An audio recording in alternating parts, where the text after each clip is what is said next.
Duna presenta Hablemos en Off con Nicolás Vergara, Consuelo Saavedra y Matías del Río.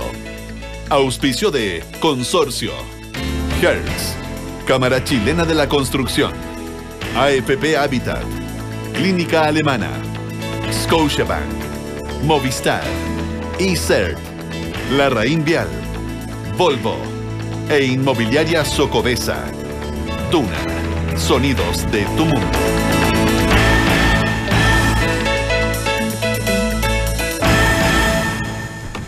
Muy buenos días, ¿cómo están ustedes? Son las 8 de la mañana con 2 minutos. Es martes, es 11 de septiembre. ¿Y calzó el martes? Y calzó en martes, efectivamente. Martes 11 de septiembre. Muy buenos días, Nicolás Consuelo. Hola, Matías, ¿cómo estás? Consuelo, ¿cómo va? Hola, muy buenos días. Vamos a hablar de ese tema largamente. Lo vamos a hacer dentro de un rato, cuando llegue nuestro entrevistado, el que por razones de buen servicio omitiremos su nombre a efectos de evitar que Murphy actúe, digamos. ¿Sí? Pero su nombre empieza con... No, sí va a llegar, seguro que va a llegar, pero ponte. Oye, que hay un taco. Nico, Matías, ¿y ustedes piensan que son 17 años del otro 11 de septiembre? También. Del de las Torres, y son 17 años, que es lo mismo que duró Pinochet. Claro, aquí hay muchas... Pero tú te das cuenta lo rápido, o sea, es un... No, fue ayer. Ayer es un pestañeo, y eso es todo lo que duró la dictadura. Eso es... Digo... El tiempo relativo, obviamente, por supuesto, claro, y la percepción de las cosas son otros plazos simbólicos, evidentemente. Lógicas, pero, Dios mío, cómo vuela. Perdonen el lugar común, pero... A mí quizás porque se me hizo tan larga la dictadura, pero se me hace mucho tiempo que fue el del 11 de septiembre de Nueva York. Porque han pasado demasiadas cosas y el mundo ha cambiado de mucho. Por eso pero me parece que fue ayer. A mí no, fíjate. A mí se me hace que fue en otra... Se me hace que fue en otra vida, el 11 de septiembre en Nueva York. El otro fue en el siglo pasado, pero siento que fue en otra etapa de la vida. Siento que el mundo se pegó un giro, quizás porque en ese momento no existían todas las redes digitales que hay hoy día. Ponte tú, WhatsApp, en broma, el email existía, ¿cierto? Sí. Yo me pierdo en eso. Yo de verdad que me pierdo. ¿Ustedes tienen claridad para atrás de cuándo existía el email? Sí. Ninguno de nosotros tres estudió, por ejemplo, en la universidad con internet. No, ni de cerca. No, yo ni de cerca. No es poco. Ustedes no es quizás, poco. Yo ni de Entonces, cerca. ¿dónde viene el internet así más usual, el Gmail, email? 94-95. Sí. A nivel más masivo, mediados de los 90. Ah, claro. Sí. Ahí uno empezó... Sí. Claro, yo estuve afuera en 96-97 y había un email por piso, digamos, no personal. Pero, claro, bueno, hay que conseguirse que te mandara un email desde Chile con al correo de otra persona. Ya, pero yo siento que fue hace mucho tiempo el de Nueva York, el 11 de septiembre. Bueno, vamos a hablar de nuestro 11 en un ratito más en el programa. Pero no es bueno, pero yo creo que es bueno también acordarnos del otro, porque el otro, ¿te acuerdas que en algún minuto, es curioso eso, porque en algún minuto pensamos, vamos a hablar del 11 después, entre paréntesis, pero en algún minuto pensamos que este 11, el 11 de Nueva York, iba a terminar opacando al otro 11 de septiembre. De hecho, yo tengo una anécdota muy divertida al respecto. Pocos meses después, yo tenía oficina en la avenida 11 de septiembre, 2155, Torreada, oficina 402. Mis amigos se indignaban porque yo decía que tenía oficina en Nueva Providencia. El tiempo me da la razón. Pero la dirección postal era 11 de septiembre, 2155. Entonces me acuerdo que pedí una cosa a Inglaterra, creo haber sido. AliExpress. No. Yo. De adelantado no me gana nadie. Pero por correo ordinario y mandando los pedidos por fax. No, de adelantado no me gana nadie. Y yo me acuerdo que pido algo a una tienda en Londres que se llama James Made, pido algo y le pongo la dirección y el tipo me contesta un fax, me dice, pero qué impresionante, con qué rapidez ustedes le ponen nombre a las calles, digamos. Pensando que era por el 11 de septiembre, el 11 de septiembre, el que nosotros llamamos el 11 de septiembre gringo. 8 de la mañana con 6 minutos. Quiero pedirles una dispensa, por un segundo. A mí me encantaría saber cuándo Javiera Blanco se convirtió en enemigo público número 1 y en el personaje más buscado. Yo entiendo que la figura de Javiera Blanco simboliza muchas cosas en un caso muy dramático como el caso del Sename. No me cabe ninguna duda. Paréntesis, yo no creo que sea eso lo que la tiene hoy día tan en contra de mucha gente que simbolice eso. Yo creo que fue el nombramiento del Consejo de Defensa del Estado de la manera que se hizo, lo que... Es muy probable. Como abusivo, como... Sí, te la compro entera, como dueños de la pelota, como diciendo no nos importa nada, para eso somos los dueños de este país. Y es para siempre. Yo creo que eso fue lo que jodió su pues es un super punto el que tú haces. Es un super punto el que tú haces, pero creo que independiente de eso, independiente de la molestia, creo que finalmente hoy día, yo no sé, yo casi uno tiene la sensación que Javiera Blanco es el criminal más buscado de Chile, digamos. Ahora hay efectivamente el fiscal está viendo que se investiga unas contrataciones, pero a mí uno de repente conversa con gente y la gente te dice, no, pero si ella tiene directa responsabilidad en las muertes del Sename. Puede haber responsabilidad política, puede haber responsabilidad administrativa, pero de ahí a lo otro, yo no sé, te juro que de repente me pierdo, tal como en algún minuto, y capaz que a ninguno de los dos le gusta la analogía, pero no es mi problema. Quiero aclarar que a Javiera Blanco prácticamente no la conozco, habré estado 2 o 3 veces en mi vida con ella, pero también cuando en algún minuto convertimos a Jaime Orpiz en una especie del criminal más grave de Chile, digamos, es circunstancia que Jaime Orpiz cometió sin duda hechos que son constituidos de delito, ha pagado y va a seguir pagando una sanción social y después y sin duda una condena bastante compleja, pero también en algún minuto convertimos a Jaime Orpiz como en el símbolo de la corrupción en Chile, como en el criminal más grande, y tengo la impresión que tampoco era el caso. Yo no quiero jugarme por la inocencia, la falta de responsabilidad ni de Javiera Blanco ni de Jaime Orpiz, pero creo que de repente los medios nos desenfocamos en la lógica que planteamos respecto de, o sea, la sociedad, porque los medios son los reflejos de la sociedad, no hay que echar la culpa al medio. Sí, pero, claro, porque acá hay una investigación de fiscalía. Y hay un fiscal que resalta ciertas cosas, que le gusta mostrar ciertas cosas. En realidad los medios en ese sentido no tenemos nada que ver. En los medios quizás sí tenemos que ver en cómo cubrimos las noticias de las cuales nos proveen los fiscales, donde se investiga como imputado y que ese sea el titular que ha instalado como que la persona necesariamente es culpable. ¿Cuántas veces lo hemos conversado aquí? Sí. Y lo hacemos ¿verdad? Y claro, tampoco la prensa siempre tiene el tiempo en un ciclo de noticias de 24/7 de buscar la otra arista, de investigar más allá de lo que la fiscalía está haciendo, que es en general lo que se tiende a quedar instalado. Ahora, hay que decir que, claro, Javiera Blanco se puede convertir quizás en el símbolo de un modo de hacer las cosas, que es un desorden, una permisividad, un Ministerio de Justicia que tiene muchas instituciones que dependen quizás de demasiada. Él. Probablemente. Quizás demasiada. Claro. Este es el problema. Porque es una reflexión que se ha hecho poco. Si el Ministerio de Justicia dice, nos vamos a el Ministerio de Justicia, mira el premio que le dieron. ¿Premio? ¿Qué posibilidad tienes? Médico legal, claro.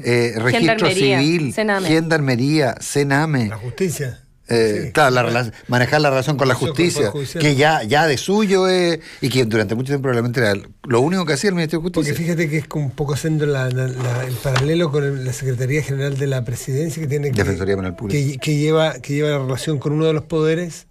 Justicia lleva la relación con otro poder. En sí mismo ya es una tremenda pega, me imagino. Claro, por relacionarse con otro poder. Pero todos los otros temas administrativos, Sename, los que acaban de mencionar ustedes. ¿Alguna vez te acuerdas que nos comentaban la cantidad de gente que trabajaba en el Ministerio de Justicia y era una cosa muy también yo me imagino que Javiera Blanco hoy día debe estar molesta de porque es ella el titular cuando también se recoge que José Antonio Gómez está imputado también y que tiene que ir a declarar en esa calidad, dice la tercera, en el asunto de ASCAR, que era este programa de recursos para mejorar la atención a niños del sistema Sename, y la pregunta es si efectivamente la gente que se contrataba hacía ese trabajo y era el trabajo que tenía que hacer, en fin, que eso es una de las varias causas que se está investigando en medio de esta maraña de gendarmería, de Sename, de cómo se usan los dineros, de a quién se contrata. claro, está también Javiera Blanco con el tema de... por eso digo que se convierte en el símbolo de los dineros que llegaban desde Carabineros como... Claro, está mencionada por algunos... Como, no sé si sobre sueldos, pero como unos viáticos, como... Está mencionada por algunos de los imputados en la trama de Carabineros como quien recibía gastos reservados para uso personal, digamos. Claro. Mencionado por uno de los imputados. O sea, no hay otro elemento, así lo hace. Claro, pero me gustaría saber por qué es Javiera Blanco la que aparece en el titular. Me imagino que ella también se lo pregunta y no otras personas que están imputadas y que también han tenido cargos súper importantes en los gobiernos y relevantes como José Antonio Gómez. No, pero Matías tiene toda la razón. El punto es su llegada, la forma en la que llega al Consejo Defensa del Estado. O sea, es un punto que yo no había hecho y tenéis toda la razón. Eso es. Generó fue muy impúdico. Fue como pasando por arriba de toda consideración.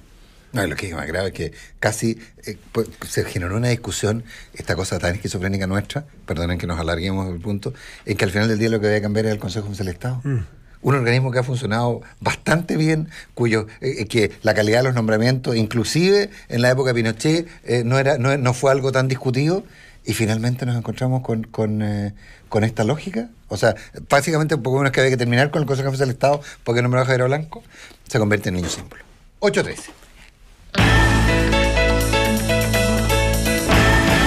Los quiero llevar a un informe de Naciones Unidas, que es el informe de alimentación de la FAO, que se dio a conocer hoy, salía esta noche, digamos, empezaba a difundir.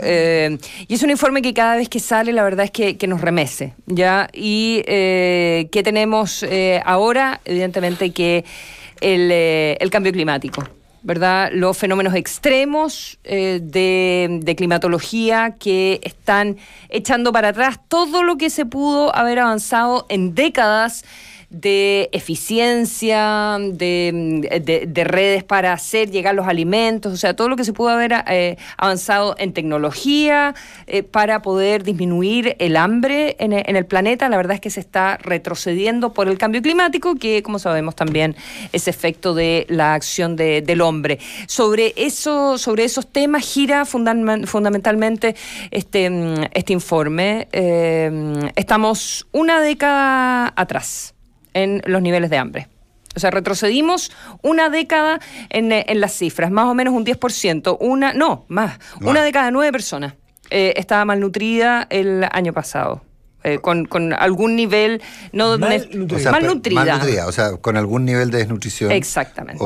Sí, y eso y perdimos entonces lo que habíamos ganado en los últimos 9 años. Exactamente. Estamos una década atrás. Una de cada 9 personas en el mundo el año pasado estuvo con algún tipo de malnutrición, y básicamente los fenómenos de climáticos extremos son los que lideran las razones, las causas por las cuales hemos llegado a esto. El reporte de Naciones Unidas acaba de dar a conocer. El hambre, dice este informe, afectó o afligió el año pasado a 821 millones de personas. Este es el tercer aumento anual desde el 2015, ¿ya? Y África y Sudamérica son los que más han empeorado con malnutrición, desnutrición derechamente o con hambrunas. Consuelo, ¿hace diferencia entre la cantidad y la calidad?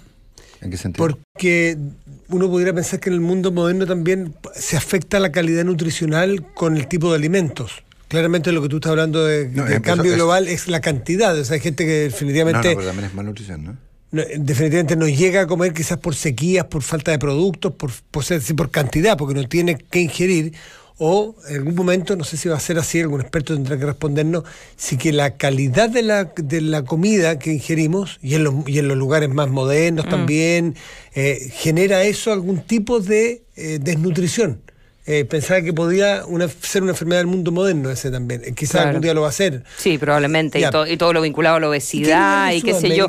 Pero en este minuto la preocupación, es decir, a nivel global, en general tú tienes situaciones, y este año también, evidentemente, conflictos armados, tiene bajones económicos que llevan a que las personas, no sé, pues Venezuela, por ejemplo.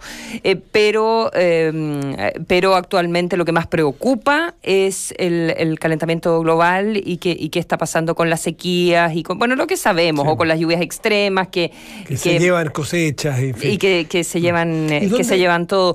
El año pasado como 100 millones de personas, o sea, estamos diciendo que 821 millones de personas el año pasado, entonces pasaron hambre, algún tipo de hambre, 821 millones de personas, y 100 millones de personas el año pasado vivían de ayuda humanitaria para poder alimentarse el año 2017.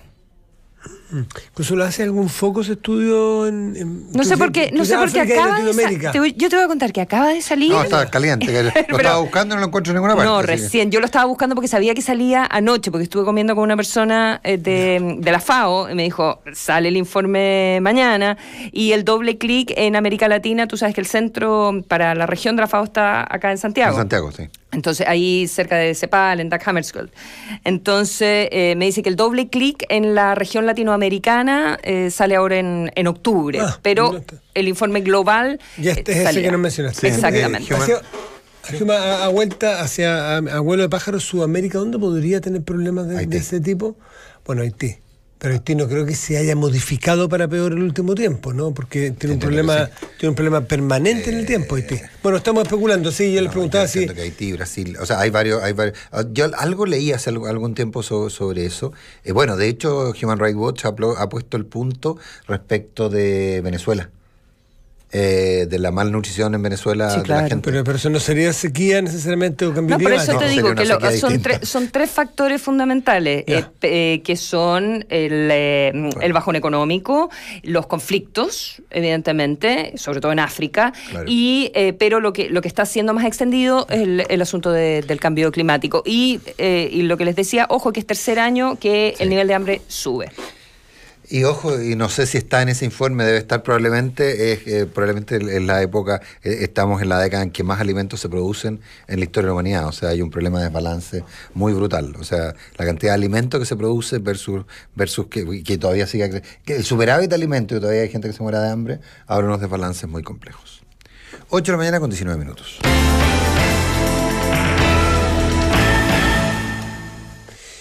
Yo quería traer a la mesa, ayer tuvimos a Jorge Correa aquí, que es el defensor de uno de los 3 ministros acusados constitucionalmente, del ministro Valderrama de manera puntual. Jorge Correa hizo explicaciones técnicas, explicaciones de por qué, que no lo habrán escuchado, solamente creo quedarnos con la idea fuerza más importante, decir que mal puede haber incumplimiento de deberes en tanto y cuanto Chile no tiene un deber respecto de lo que plantean tribunales internacionales en este caso para situaciones de derechos humanos y de un determinado plazo cumplimiento de la pena.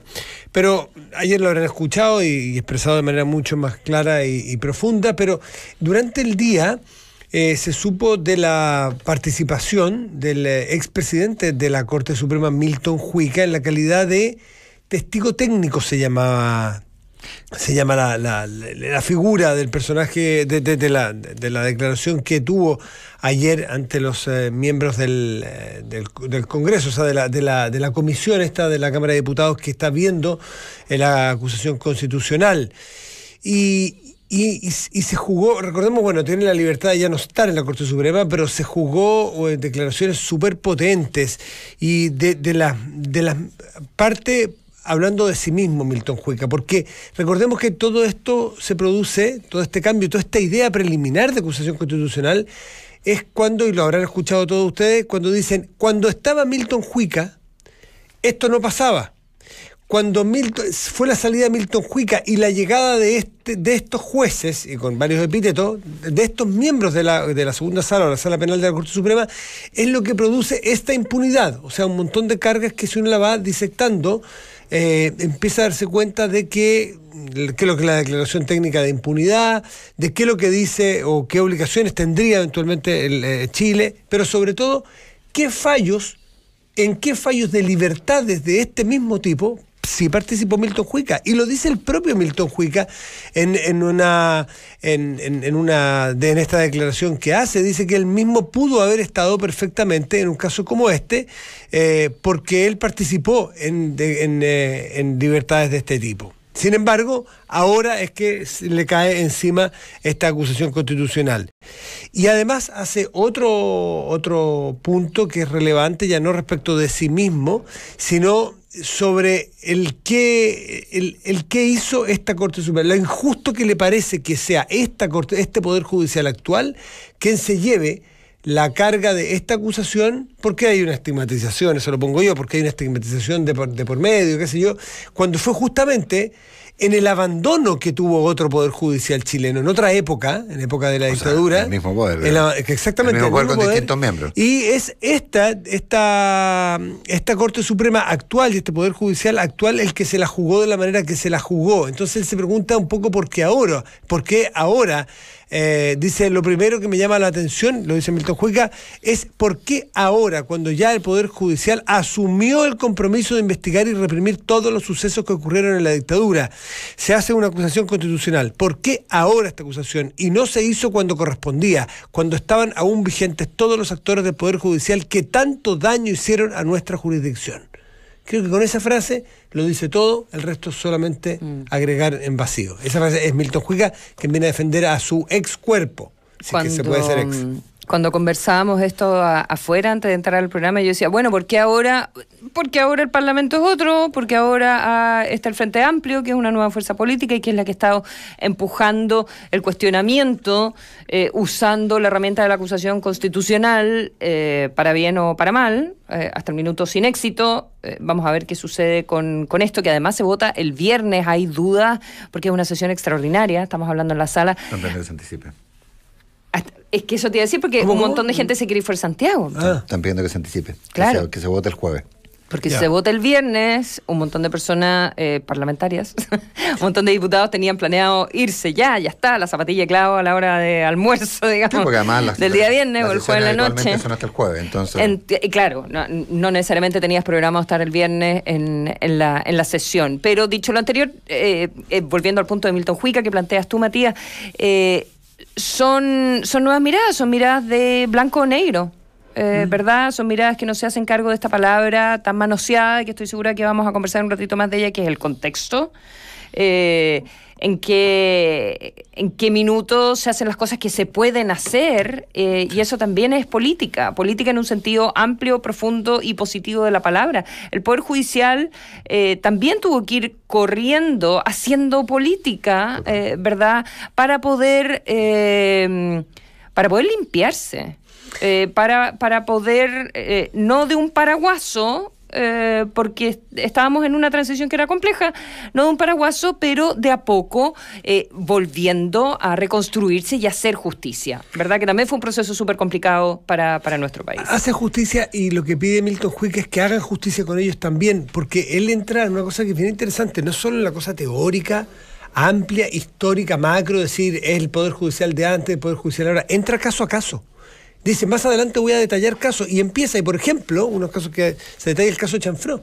El caso de Alfonso Chanfró, él detalla ahí en las crónicas que uno puede leer qué es lo que pasó entonces cuando fue pasado a justicia militar y la Corte Suprema un poco se miró para el lado, y cómo dice, la Corte Suprema entonces entró a conocer el caso de Chanfró a pesar de tener un sobreseimiento definitivo. Y por lo tanto sí fue altamente cuestionable lo que hizo la Corte Suprema de traspasar el caso. Eso fue superado por los actuales ministros de la Corte Suprema, los de la segunda sala, justamente la que está acusada constitucionalmente, aquellos que están acusados y que fueron los que fallaron el tema Chanfró condenando a los autores. Es decir, en su momento la Corte Suprema y los tribunales pasaron esto a la justicia militar, estaba sobreseído, y esta Corte Suprema dice, y esta sala penal de la Corte Suprema, contraviniendo probablemente y comprándose bastante problema de un caso que ya estaba sobreseído, lo reabrió porque estimaba que no estaba bien juzgado en un momento donde la justicia no operaba de la manera. Y así y todo, logra que se haga justicia en el caso de Chanfró en la Corte Suprema, corrigiendo un caso propio. Entonces, y ahora nos quieren acusar de notable abandono de deberes. Entonces, eso es lo que él viene a defender, como diciendo, por favor, es un poco la misma historia de Ricardo Lagos. Lean historia. Háganse cargo, busquen los archivos, porque de lo contrario se está cometiendo una injusticia tremenda, a juicio de Milton Juica. Oye, y valorar por digamos las cosas como son, dijo Milton Juica. Y valorar sobre todo algo que cuando hablamos de 11 de septiembre es por dado se olvida que es la independencia de los poderes del Estado, ¿verdad? Sí. O sea, ya algo que no parece tan lógico que no hay para qué cuidarlo. Es como el aire. Y no hay para qué cuidarlo. Exacto. Sin eso no vivimos al final. Oye, a propósito, no tiene exactamente que ver, pero un querido amigo catalán que nos escucha en Barcelona me recuerda que hoy día es la Diada. Es el Día Nacional Catalán.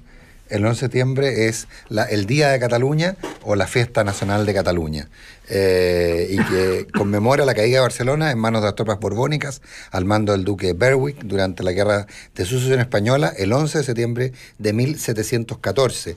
Y esa victoria conllevó la abolición de las instituciones catalanas tras la promulgación de los decretos de nueva planta en 1716. Recordemos que Cataluña tenía una lógica bien particular, ahí no había esclavitud, eran los hombres libres, los ciudadanos de Barcelona tenían una condición distinta, en fin. Y me recuerda este amigo, me dice, ya que están hablando tanto 11 de septiembre, no olviden hablar del 11 de septiembre como la Diada, el Día Nacional de Cataluña. ¿Y nos escucha en vivo? En vivo. ¿Allá? Allá, sí. Oh, joder, macho. No, eso no le gustaría, no sé. No, Vizca Cataluña. Saludos. Vizca Cataluña. Y me escribió en castellano, habitualmente me escribe en catalán.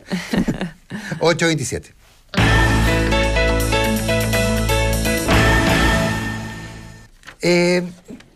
Yo estoy jugando a lo, no sé si políticamente correcto o incorrecto, pero ayer se inauguró en el cargo de Alto Comisionado de las Naciones Unidas para los Refugiados, para los Derechos Humanos, la expresidenta Michelle Bachelet. Y ya se armó una pequeña polémica, bastante menor. No sé si ustedes escuchaban más temprano, José Emilio Vivanco lo dejaba bastante claro, digamos, una polémica menor. Pero me llama la atención algo. Ayer en el programa La Tercera PM conversamos este tema, y Francisco Díaz, que fue subsecretario de la presidenta, yo hice varias citas y a Francisco Díaz, a Pancho, no le gustó el que yo hablara, el que yo citara parte de lo que ella decía en su discurso, que tenía que ver con la inmigración forzada. Y la verdad es que, porque dijo, no, hay cosas mucho más fuertes. Después convenimos que me parece muy interesante, porque además Human Rights Watch lo viene diciendo hace rato, esta lógica de la violación de los derechos humanos de quienes se ven obligados a abandonar los países. Esta lógica de la gente que tiene esto que estamos viendo, fenómenos que yo al principio honestamente los consideraba una exageración. Yo cuando decían estos son igual que los refugiados desplazados entre la Primera y la Segunda Guerra Mundial, igual que los refugiados en los Balcanes. Es una forma de exilio. Pero es impresionante porque es la gente que huye de una zona ya no de guerra, pero una zona de injusticia. Y me parece muy interesante que en los primeros párrafos del discurso de la expresidenta Bachelet se ha hecho cargo de esa realidad. También es cierto que, por Dios, el cargo es un cargo global, no se refiere solo a América Latina, no solo Nicaragua y Venezuela lo que tiene que ocuparse, pero los menciona en el discurso, y por sobre todo queda en el discurso escrito, queda muy claro su lógica respecto a esto de tener que desplazarse. Y es una nueva forma. No creo que le haya caído nada de bien a los amigos Maduro y compañía las palabras y sobre todo el discurso escrito de Michelle Bachelet. 8:30. Sí, un minutito. Sí, un minutito respecto de la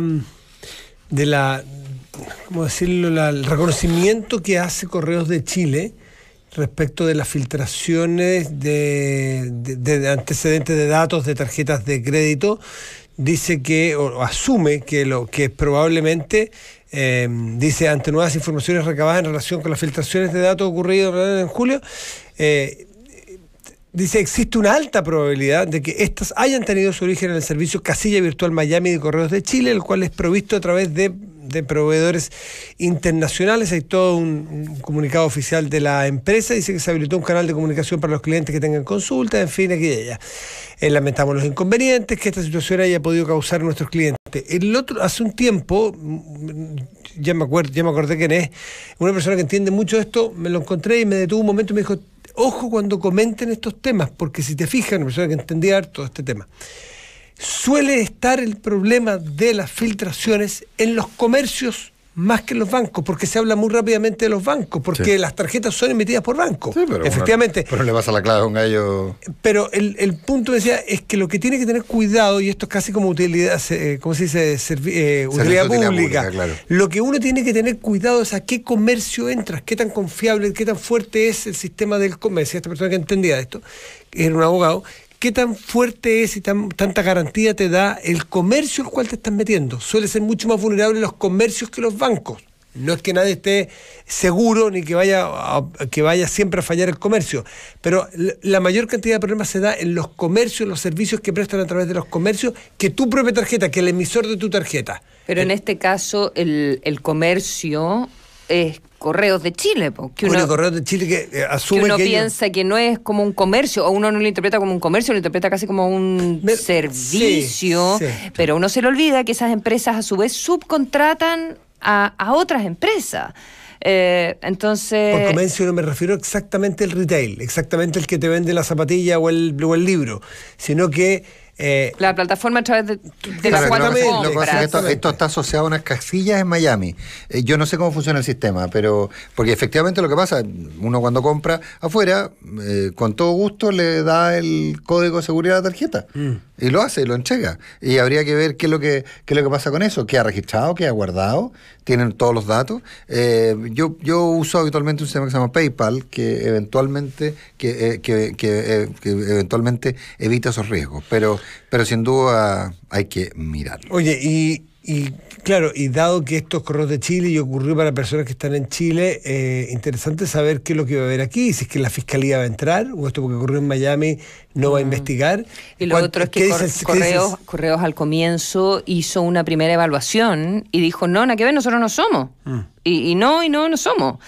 Y claro, y luego pasó un rato... Me hace pensar en otras empresas que dicen, no somos. Bueno, no somos según los antecedentes que tenemos hasta el minuto y vamos a seguir profundizando y investigando, que es lo que parece haber sucedido con Correos, que contrató además a Julián López.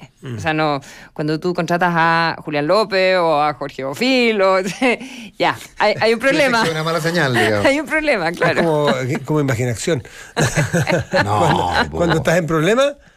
Sí, pero estamos hablando bien de esos abogados, estamos diciendo que son muy buenos abogados. Un asesor que debe ser claro, que te indique cuando tienes determinados asesores que hay un problema de ese tamaño. Oye, interesante, el CERNAC podría perfectamente entrar, me comentan, porque justamente aquí hay un montón de chilenos que confiaron de ser una empresa como esta, que no sabían probablemente muchos de ellos que a su vez habían contratado un tercero para hacer las compras en esta casilla virtual en Miami, porque tiene proveedores externos, y se produjo la filtración entonces de tarjetas. Tema 8:09 con 34 minutos.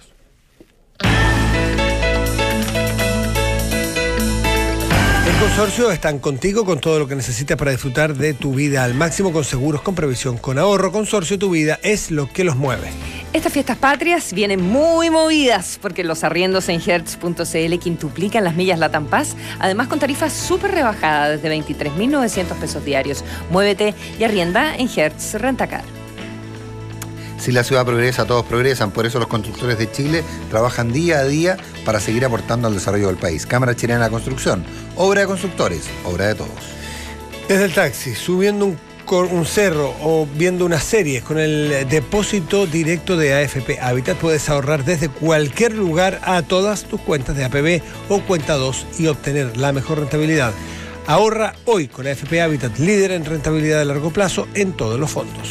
Porque prevenir es mejor que curar. Un chequeo preventivo puede hacer una gran diferencia. Clínica Alemana te ofrece un 25% de descuento en chequeos hasta el 30 de septiembre. Inscríbete en www.alemana.cl. Clínica Alemana. Si es tu salud, es la alemana. Con tu crédito personal Scotiabank es momento de decir que sí a eso que quieres, sí a ese viaje que quieres hacer hace mucho tiempo, a ese quincho nuevo para disfrutar en familia, a la piscina ahora que se vienen días más ricos. Solicítalo hoy en scotiabank.cl.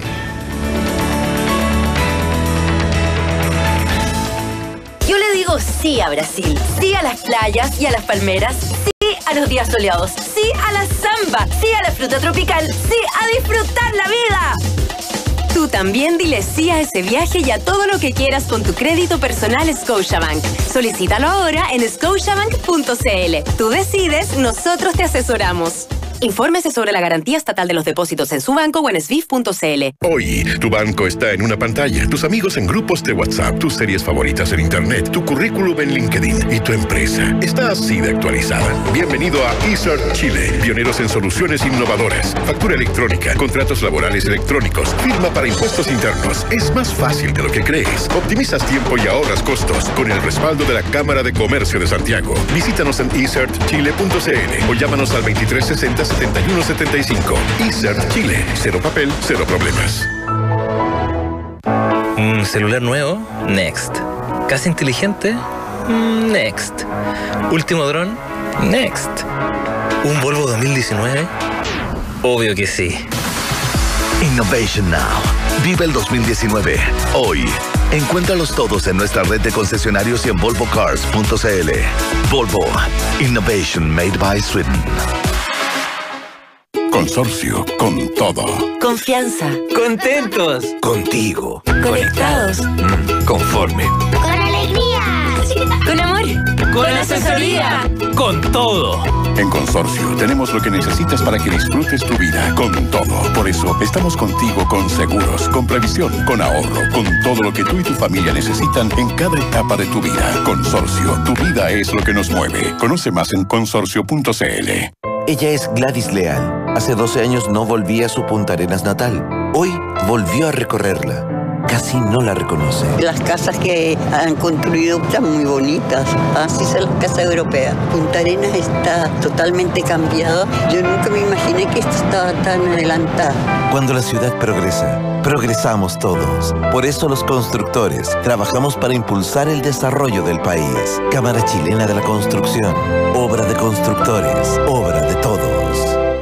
Sabemos que ahorrar para tus vacaciones o tu futuro a veces cuesta. Por eso, en AFP Habitat quisimos hacerlo más fácil. ¿Puedo ahorrar en el taxi? Puedes. ¿Puedo ahorrar mientras veo una serie? ¡Puedes! Con el depósito directo de AFP Habitat puedes ahorrar desde cualquier lugar a todas tus cuentas de APB o Cuenta 2. AFP Habitat, líder en rentabilidad a largo plazo en todos los fondos. Infórmese sobre la rentabilidad de sus fondos de pensiones, las comisiones y la calidad de servicio de las AFP en el sitio web de la Superintendencia de Pensiones www.spensiones.cl.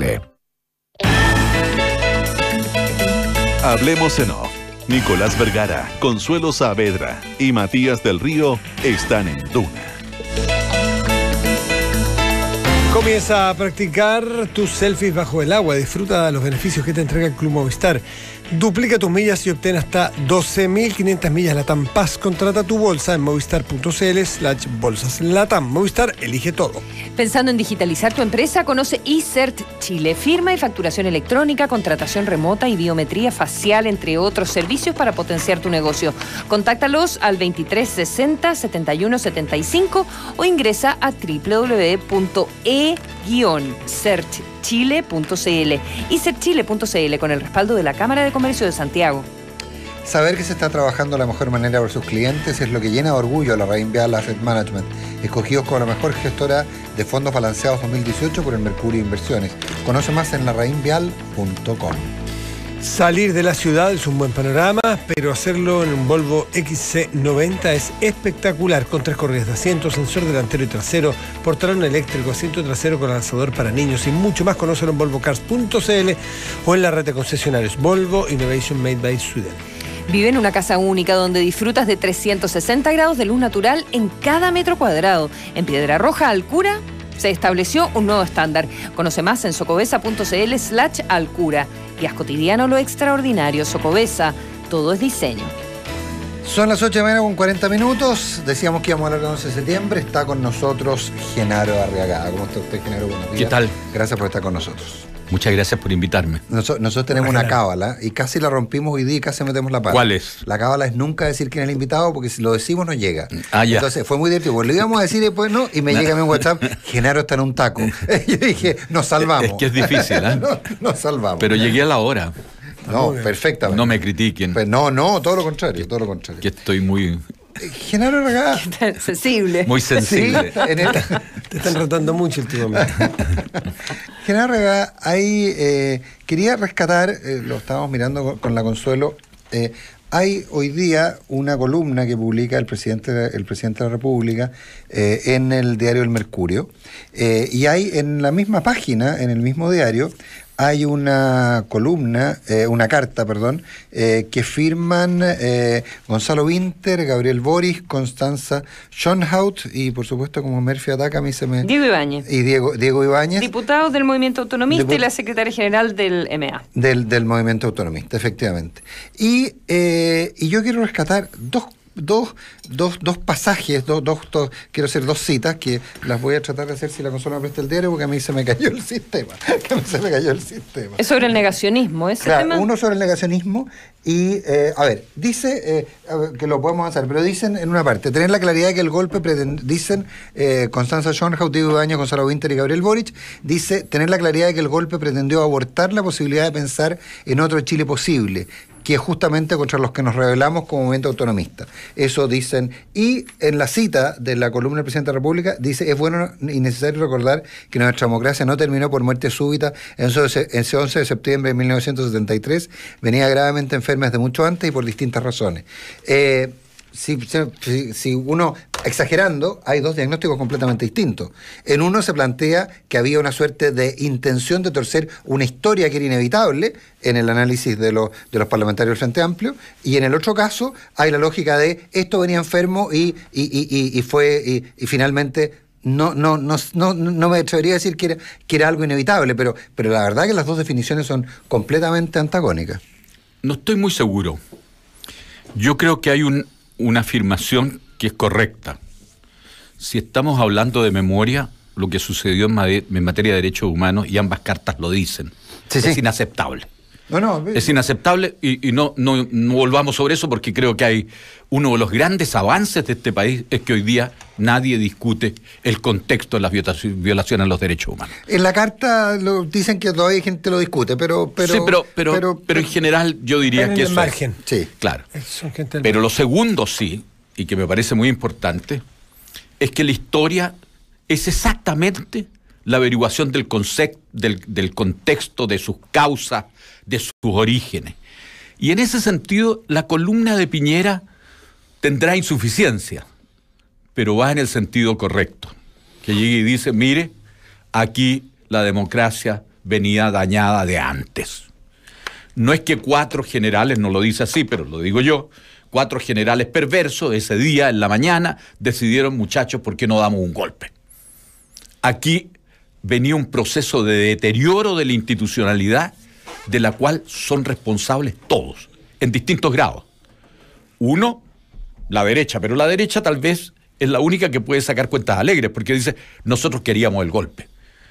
Y nuestra estrategia y nuestra táctica condujo a lo que queríamos, un golpe militar. La democracia cristiana fue imprudente, porque se sumó a una oposición radicalizada en contra de Salvador Allende, que agravó las circunstancias. Pero el gobierno de Allende es responsable principal de lo que pasó. ¿Por qué razón? Bueno, primero, porque había una crisis política y una crisis económica muy profunda. Porque el presidente Allende, cuando plantea que él quiere hacer un segundo camino al socialismo, ajeno, dice, al camino de Lenin, ajeno a la dictadura del proletariado, la respuesta del Partido Comunista y del Partido Socialista fue, señor, eso no es posible. Esto se hace a través, observando las leyes que ellos le llaman en ese momento científicas del socialismo. Y eso significaba dictadura del proletariado. Y estaban los grupos armados que estaban en una mitomanía armada, diciendo que tenía armas que el día 11 de septiembre no demostraron no tenerlas. En consecuencia, aquí... Ni armas ni capacidad militar. Claro, en consecuencia, aquí, si somos francos, tenemos que asumir que el 11 de septiembre es un problema muy complejo en el que sus causas son muy profundas. Por ejemplo, la crisis de Salvador Allende es una crisis institucional también, que no la origina él, pero que venía de antes, la República del 25. Un presidente que gana por una minoría de votos, 36,5% de los votos, y que gobierna en contra de la mayoría de la Cámara de Diputados y del Senado.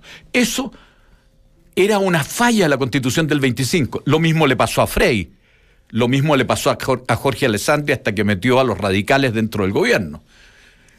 En consecuencia, aquí habían causas de antes. Por ejemplo, una muy mala relación civil-militar.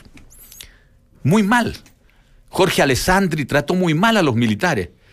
Eduardo Frei Montalva tuvo 5 comandantes en jefe en su periodo. Vale decir, una política militar muy errónea. Y Salvador Allende, por decirlo de una sola manera, 20 días antes del golpe militar, nombra a Augusto Pinochet como comandante en jefe. Lo que demuestra una política militar, es decir, ausente. En consecuencia, aquí, si somos francos, asumamos todos nuestra responsabilidad. En la frase... Sí, bueno.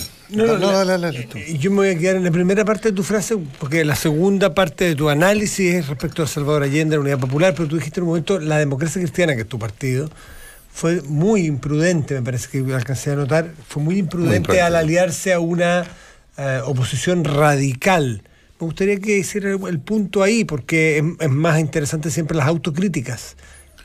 Bueno, cuando empieza el gobierno de Salvador Allende se trata de hacer un par de acuerdos. Uno fue el Estatuto de Garantías. Esa es una vez que se produce la elección. Se produce entre la elección y asumir en los 60 días. Se conviene un Estatuto de Garantía. Hay una entrevista del presidente Allende a Regis Debray donde dice, mire, este fue un recurso táctico. Después de eso, hay una votación, la Democracia Cristiana, porque el presidente, cuando no tenía mayoría absoluta, tenía que ser elegido por el Parlamento. La Democracia Cristiana vota por Salvador Allende en el Parlamento para elegirlo presidente. Y después se produce una concatenación de desgracias. No es menor el cuadro de envilecimiento de la política. Una expresión de eso fue el asesinato de Edmundo Pérez Zújovich, que no es responsabilidad del gobierno de Allende, de ninguna manera, pero es responsabilidad de un grupo armado, la VOP, la Vanguardia Organizada del Pueblo. La Vanguardia Organizada del Pueblo, que lo asesina. Entonces esto va tomando una velocidad y el país se polariza en dos: Unidad Popular y al frente, y ahí está una gran imprudencia de la Democracia Cristiana, se arma la CODE, la Confederación Democrática, donde está el Partido Nacional y la Democracia Cristiana. En ese cuadro, agreguémosle de que hay un cuadro de Guerra Fría, donde están activos en Chile distintos grupos, de partida la CIA. Están todos los documentos que muestran de que la CIA contribuyó a agravar la crisis económica. Las declaraciones de Kissinger es que aquí hay que apretar la economía hasta hacerla llorar. Hablan de una responsabilidad de Estados Unidos también, pero seamos francos, aquí estaban los rusos y estaban los cubanos, y en consecuencia el deterioro era muy grande, y en ese deterioro las pocas voces que se levantaron para plantear la posibilidad de acuerdo fueron acalladas. Quería tratar de conversar sobre el lugar común de las lecciones, ¿verdad? De las lecciones para el presente, de lo que nos enseña el golpe hace 45 años. 30 también que se van a cumplir ahora a la vuelta de la esquina del plebiscito, ¿verdad? Y sabes que leyendo, Genaro Regada, la columna del presidente Sebastián Piñera hoy día, cuando uno la empieza a leer y pone todo este contexto que tú destacabas también, yo hacia la mitad de la columna digo, ¿para dónde va? ¿Para dónde va a terminar la columna, digamos? Claro. ¿Cuál va a ser el remate? Porque cuando tú hablas del contexto tiene, creo yo, dos posibilidades de rematar.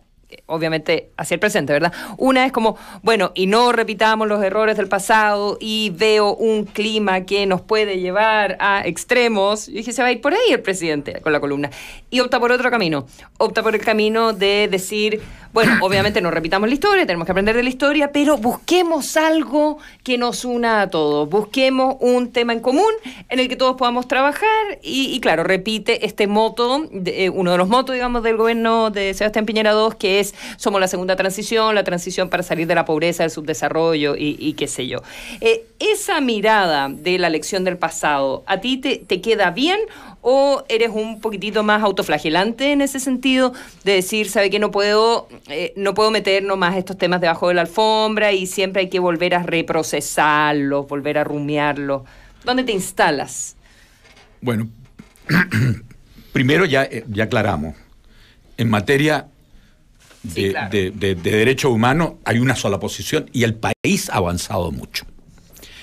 La columna de Sebastián Piñera hay que mirarla como la columna de un presidente de la República, que tiene que caminar pisando huevos, ¿no? La vez anterior, en su primer gobierno, hizo una cosa muy distinta para el 11 de septiembre. Llegó y encaró a la derecha y le dijo: aquí hay unos cómplices pasivos. Y creo que en eso esta columna no lo traduce, pero sí lo tradujo la celebración de Piñera 1. La que le tocó en aquella oportunidad. Y yo creo que en eso, porque también uno no puede dejar de reconocer algunas cosas. Piñera, cuando habla de cómplices pasivos, a mi juicio, muestra una cosa importante. Porque seamos francos, en materia de violaciones a los derechos humanos, se pudieron hacer, entre otras cosas, porque hubo un poder judicial que nunca aceptó un recurso de amparo, no obstante que se le presentaron 5.000. Hubo un sector de derecha que dijo: no, mire, sí. Negaron, y en ese sentido hay un negacionismo. Negaron que existía esto, pero la verdad es que todo Chile sabía, porque los compañeros de uno en la universidad, es decir, el marido de la Carmen Herz estaba un año más abajo que yo en la universidad. La cantidad, Ditre Quiroga, la cantidad de amigos míos que fueron asesinados. Consecuencias, no me digan a mí que yo no sabía. Nosotros sabía todo Chile lo que estaba pasando. Y hubo un sector que nunca lo quiso reconocer. Claro, miró para el lado. Miró para el lado. Ahora, el acto de Piñera de hacer eso es de una fortaleza importantísima y es de las cosas más importantes de su primer mandato. Yo creo contigo, es una de las cosas importantes de su primer mandato. Es de las cosas quizás más fundacionales de la derecha moderna, de esta derecha en la cual tú dices, ya no hay dos discursos respecto a los derechos humanos. Algunos lo habrán criticado, pero eso fue muy fundacional en Sebastián Piñera. Y yo creo también, para ser claro, de que en el último tiempo en la derecha han ido surgiendo algunas figuras intelectuales que son importantes. Creo que se ha fortalecido el Centro de Estudios Públicos, personas como Lucas Sierra, personas como Daniel Mansuy, personas como Herrera, que tienen una aproximación distinta, y yo creo que eso es bueno. Yo soy opositor al gobierno de Piñera, de más está decirlo, pero a mí me parece que lo que hace Bópolis es interesante. Es interesante porque quisiera mirar esto con una perspectiva más liberal. Y yo creo que hoy día en el mundo, las noticias de hoy, lo que pasa en Suecia, la caída de la socialdemocracia, cuidado, la democracia liberal en el mundo está muy asediada. Veamos qué es lo que puede pasar en Brasil. Y en consecuencia, si aquí surge una derecha liberal, fantástico, porque está surgiendo una derecha protofascista, anti-inmigración, mañana puede ser antisemita, antiliberal. No nos olvidemos que José Antonio Kast tuvo 8 puntos, 2 puntos más que la democracia cristiana en la pasada vuelta. Pero no le he escuchado a José Antonio Kast ninguna alusión antisemita. No, lo que pasa es que lo quiero aclarar porque en un continuo podría entenderse. No. Yo me estaba refiriendo a la derecha protofascista que está existiendo en Europa. Afortunadamente no, y me imagino que este país tendrá una reacción moral bastante fuerte frente a estos temas. Pero cuidado, la xenofobia se desparrama por el mundo. La idea de que la democracia no vale. Pensemos que Bolsonaro hoy día en Brasil. En consecuencia, yo me alegro de que empiece a surgir al interior de la derecha también una derecha liberal. Me parece bueno. General Regada, 1.000.000 de gracias por haber estado esta mañana con nosotros. Gracias. Muchas gracias por la invitación. No, gracias a ti por venir. La pregunta del día en Radio Duna es: 11 de septiembre, el gobierno opta por acto austero sin partidos, invita a que sea un día de reflexión. ¿Debería haber sido una ceremonia con más actores? Ahora a las 9 de la mañana es ese acto, así que va a ser cortito, después el presidente va a hablar. Va a hablar en el patio de los Naranjos, según entiendo.